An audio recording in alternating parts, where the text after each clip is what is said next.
Nacido en Brasil en 1921, conceptualizó e impulsó un nuevo tipo de vínculo pedagógico.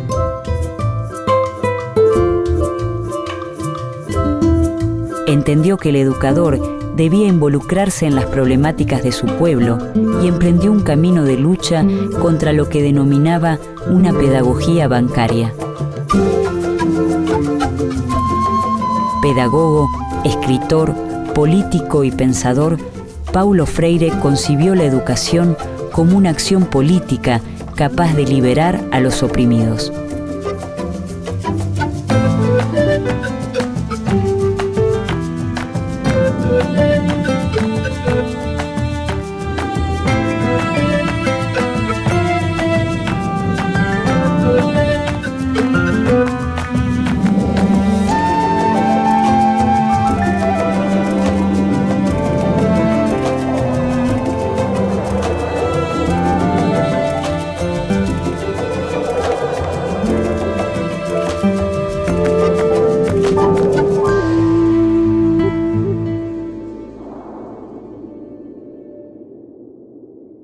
Es el 19 de septiembre de 1921, cuando en Recife, una ciudad empobrecida del nordeste brasileño, nace Paulo Freire. Después de una escolaridad dificultosa, a los 20 años, empieza a estudiar Derecho y a enseñar portugués en escuelas secundarias. Tiene una fuerte influencia de formación cristiana. Él estudia en un colegio católico su escuela secundaria porque es el único lugar que su mamá logra ubicarlo. Trabaja en parroquia siendo muy joven y se forma en el Instituto Superior de Estudios Brasileños, en donde hay participación de pedagogos cristianos como Teixeira, como Acevedo. Corre el año 1954 y Paulo Freire es nombrado jefe del Departamento de Educación y Cultura del Servicio Social de Industria de Recife. Al año siguiente es nombrado profesor de Pedagogía en la Universidad de Recife. Ele vai trabalhar na parte da extensão cultural do SESI, num projeto de extensão de educação de adultos. Na sequência, ele vai para a Universidade Federal de Pernambuco.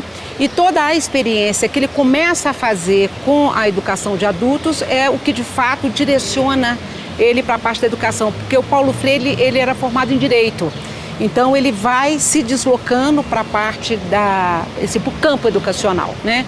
A esposa do Paulo, a primeira esposa, que era a Elza, de fato que era professora primária, e onde nessa parceria de casamento e de ideias ele começa a ter o foco na questão educacional. Então, o Paulo Freire no Nordeste, nós tínhamos um discurso no final dos anos 50 do governo do Juscelino Kubitschek, que o país não se desenvolvia porque nós tínhamos mais da metade da população brasileira analfabeta. Freire promueve la participación crítica de padres y de alumnos sobre las cuestiones que hacen a la vida de la escuela y de la sociedad. También se preocupa porque los trabajadores reflexionen y tomen conciencia sobre sus problemas educativos, sindicales, laborales y familiares.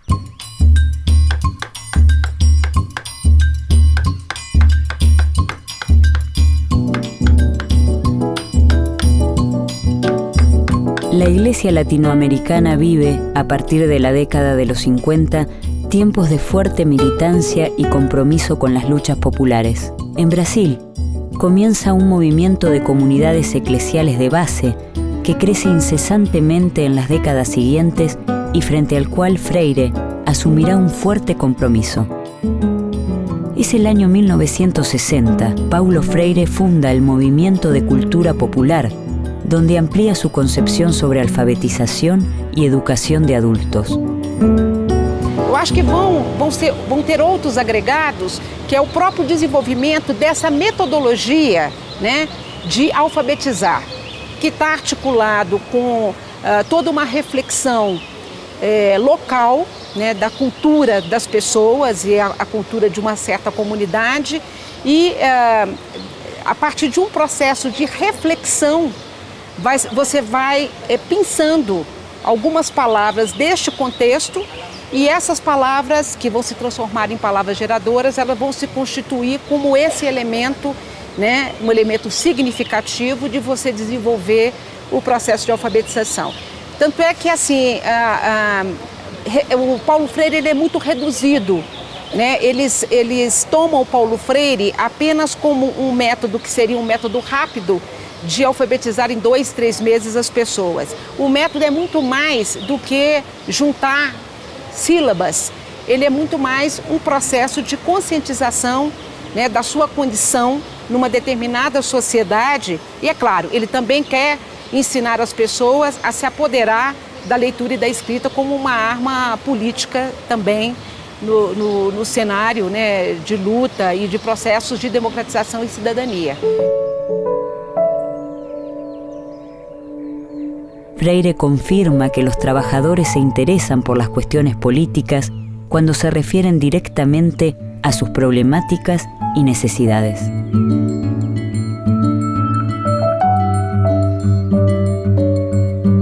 Para Paulo Freire es claro que no se trata de explicarle a las personas cómo es la estructura de clases de la sociedad o cuáles son las contradicciones principales y secundarias. Se trata de hacer una experiencia en la que el sujeto articule esa preocupación, esa experiencia existencial con esos problemas estructurales o con esa situación estructural. El método de alfabetización diseñado por Freire a partir de 1961 se basa en su propia experiencia en la ciudad de Anguicos, en el nordeste brasileño, donde 300 campesinos adultos son alfabetizados en solo 45 días. La obra de Freire surge en el nordeste de Brasil. A mediados de la década de los 60, la mitad de sus habitantes son analfabetos o viven en lo que Freire señala como la cultura del silencio.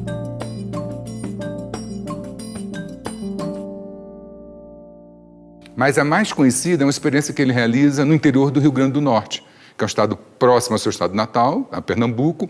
No interior ele vai fazer um trabalho de alfabetização junto a cortadores de cana, né? E é um trabalho onde ele vai ali testar alguns princípios daquilo que nós vamos conhecer posteriormente como a pedagogia do Paulo Freire, né? Quais seriam isso? Primeiro, que todos nós já conhecemos o mundo, né? Um pouco que o conhecimento do mundo precede o conhecimento da palavra escrita. Portanto, que essa ideia de que os sujeitos não conhecem nada é uma ideia que ele combate e combate muito fortemente. Então, essa experiência que ele realiza ali em Angicos, com cerca de 300 trabalhadores que têm experiência, né, de cortar canas, e faz uma experiência de alfabetização desse coletivo num período que é considerado muito curto, né, que é um período em torno de 45 a 50 dias, quando essa experiência se realiza. Que o Joaquim se levantou um dia durante o processo da busca, da pesquisa, e foi ao quadro negro, apanhou o giz e escreveu Nina. E quando acabou de escrever Nina, ele deu uma gargalhada nervosa que quase não terminava. E eu disse, Joaquim, que passa, que há contigo? E ele riu, olhou para mim e disse, puxa, Nina é o nome de minha mulher.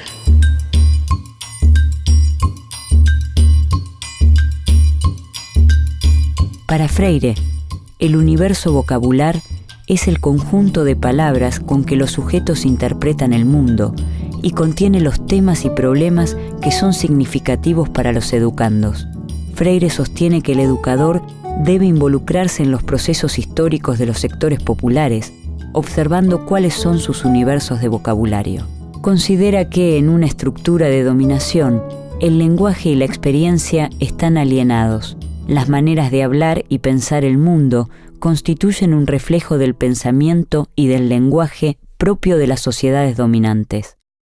Ele desenvolve, formula e elabora junto com a equipe um plano nacional de combate ao analfabetismo, que pressupunha a criação, no Brasil é um plano extremamente ousado, da criação de 20 mil núcleos, né, de alfabetização, que ele chamava Círculos de Cultura.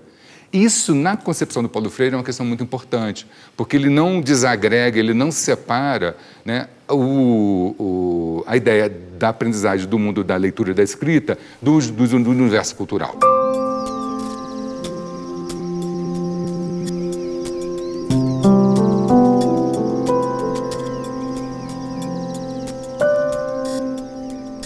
1963, Paulo Freire es nombrado director del Plan Nacional de Alfabetización, pero al año siguiente, un golpe militar pone fin a esta etapa. Freire es encarcelado por la dictadura y encuentra protección en la Embajada de Bolivia, cuyo gobierno lo contrata como asesor del Ministerio de Educación. Pero, apenas llega a la ciudad de La Paz en 1964, es testigo de un nuevo golpe de Estado y se marcha a Chile.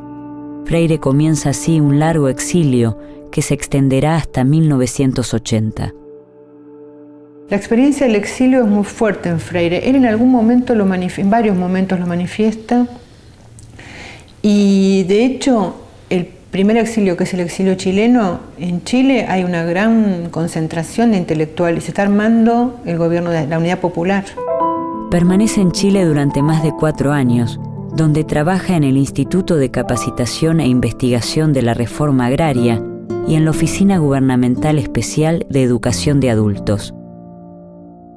También la experiencia del exilio que continúa en Ginebra y lo vincula desde ahí con varias experiencias de los movimientos revolucionarios africanos, lo pone en contacto con un pensamiento muy potente. Uno de los más fuertes que a él lo impacta mucho es el de Amílcar Cabral, el dirigente de la Revolución Guinense, uno de los intelectuales más importantes. En 1967, Freire viaja a Estados Unidos como conferenciante de diversas universidades y trabaja como profesor invitado de la Universidad de Harvard.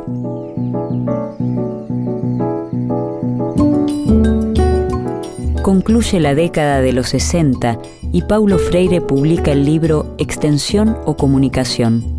En él concibe la extensión de la cultura como una operación invasora, mientras que, de modo opuesto, argumenta que la comunicación de la cultura fomenta la concientización, ya que no es posible aprender si los saberes están en contradicción con las experiencias personales.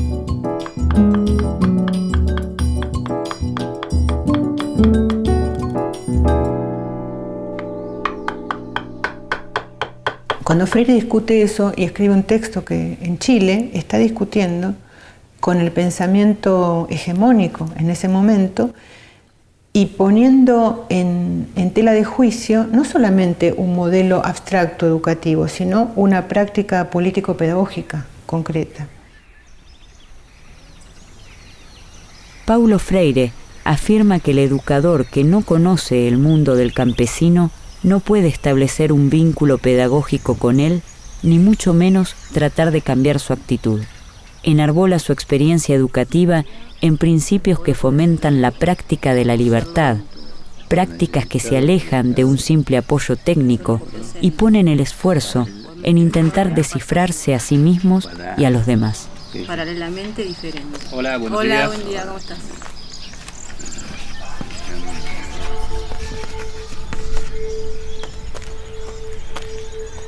Vamos a esperar un ratito que vengan los compañeros y comenzamos la clase.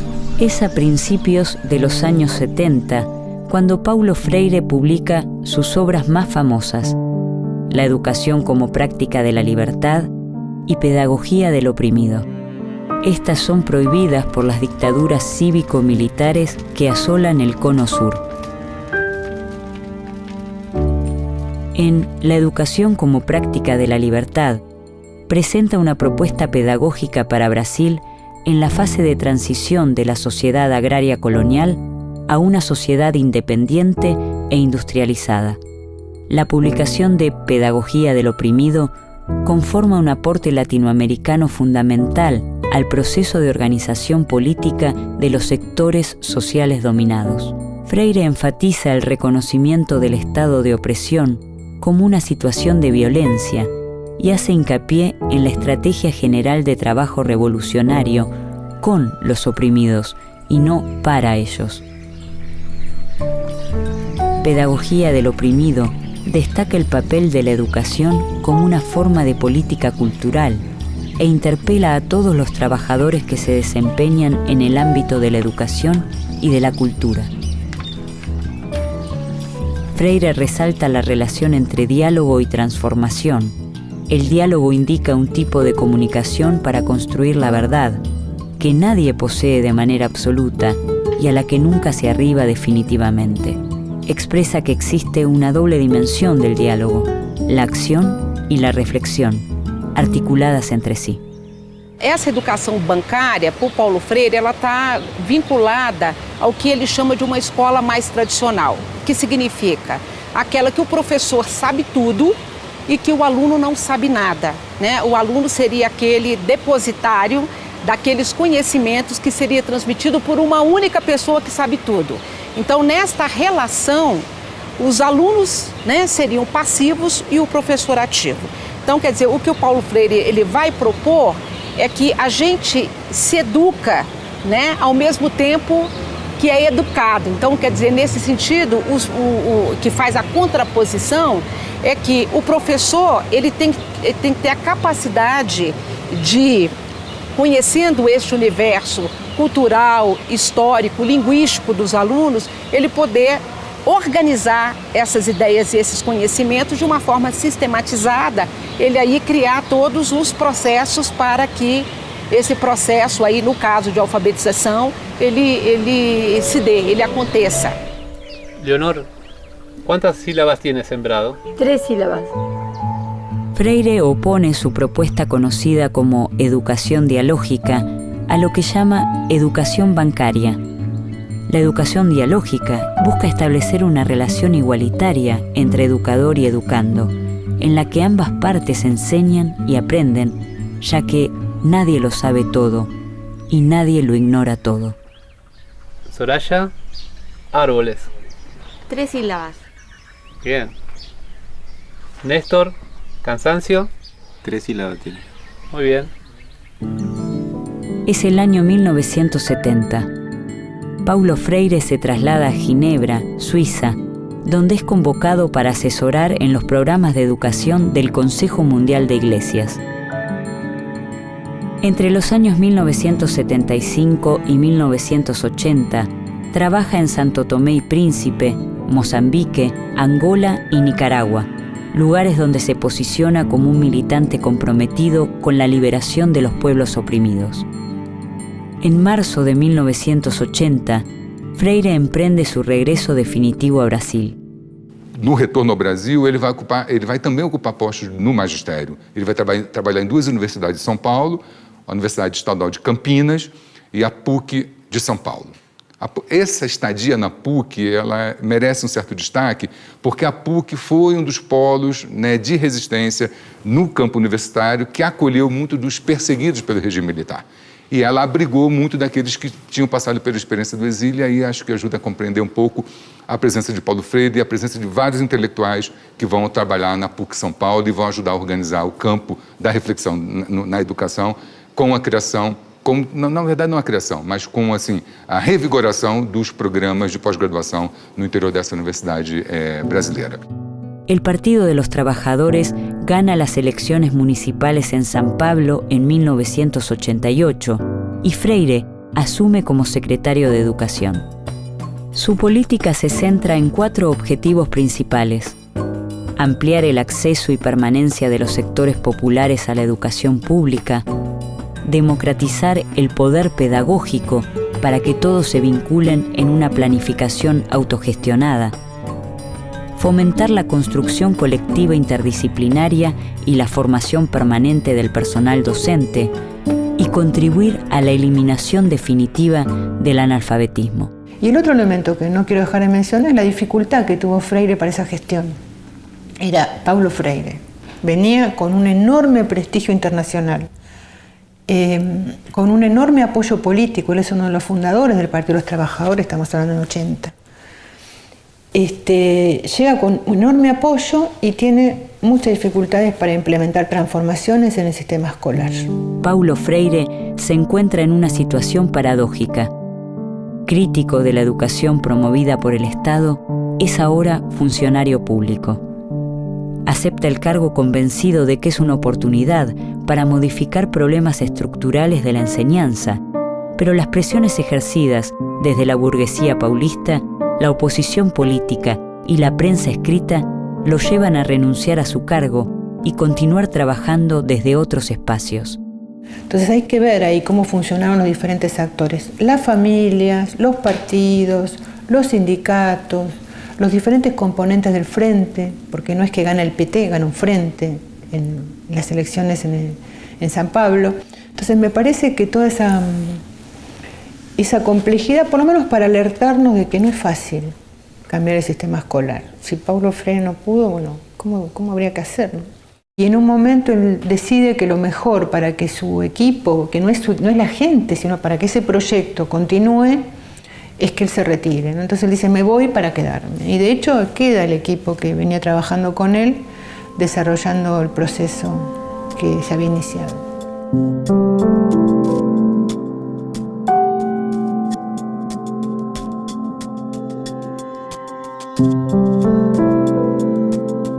El 2 de mayo de 1997, a los 75 años, Paulo Freire muere en la ciudad de San Pablo.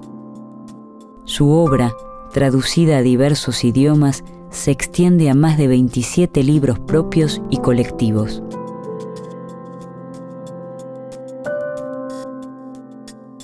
En algún momento Freire, en varios momentos, manifiesta que él está preocupado con convertirse en un mito. Y en algún momento que relata una experiencia un poco frustrante, donde la gente se va de una entrevista, es una situación complicada, dice, contento, he vencido mi propio mito y estoy contento con ello. Y junto con eso, hay una movilidad en la biografía de Freire. Si uno lo toma de manera rígida, puede decir, bueno, se transformó, porque el Freire, que en Pedagogía del Oprimido o en Educación como Práctica para la Libertad, no encontrás la palabra escuela, no encontrás la palabra profesor, termina siendo secretario de Educación del municipio de San Pablo. Entonces hay ahí un cambio importante. A mí me parece que esas transformaciones que Freire hace en las coyunturas son justamente en función de mantener la coherencia, que no es mantener la rigidez, sino ser capaz de mantener principios que se articulan de modo distinto em cada conjuntura. Então, me parece que esses princípios gerais que estão presentes nessa ampla obra do Paulo Freire, eles ainda são necessários, né, porque o nosso mundo continua desigual, o nosso mundo continua estratificado, e esse compromisso com a liberdade, a luta contra as exclusões, me parece que ainda são bandeiras que foram abraçadas pelo Paulo Freire, que ainda são bandeiras do nosso presente, portanto, a leitura e a releitura da obra do Paulo Freire pode nos inspirar, pode nos nutrir, pode fertilizar as lutas do nosso presente. Eu nunca tinha pensado nisso, mas agora que você me desafia, e talvez a minha resposta seja pouco humilde, talvez seja, eu acho que não. Eu gostaria de ser lembrado como um sujeito que amou profundamente o mundo e as pessoas, os bichos, as árvores, as águas, a vida. Freire revolucionó el glosario de conceptos pedagógicos y produjo un giro radical en el modo en que entendemos los procesos educativos. Una educación que es acción y reflexión en cada paso, en cada huella que él mismo llevó adelante en su práctica, en una lucha comprometida por la escuela pública popular, por la alfabetización, por la igualdad y la liberación de los sectores oprimidos. Paulo Freire sigue dialogando con nosotros a la hora de pensar y accionar sobre la educación y la identidad latinoamericana.